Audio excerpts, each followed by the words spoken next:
I am the Tofu Golem. Please enjoy the video. You begin by making this simple.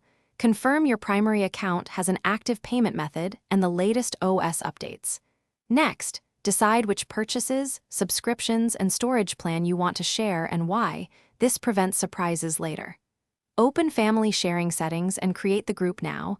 Invite members by entering their Apple or Google ID.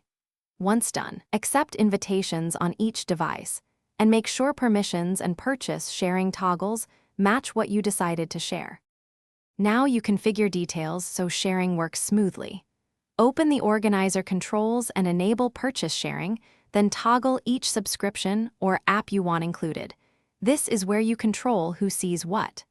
Set Ask to Buy for minors to require approval before purchases, and allocate shared storage so space is predictable.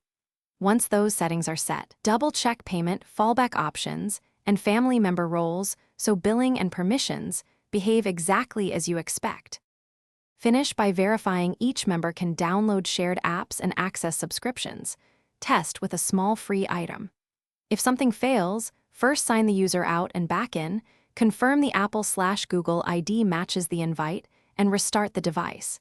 These quick steps resolve most issues. If media or billing still misbehaves, check the organizer payment method and resend the invite. One key troubleshooting tip. Reset the family relation by removing and re-adding the member if permissions. Thanks for watching. Consider subscribing if we helped you today.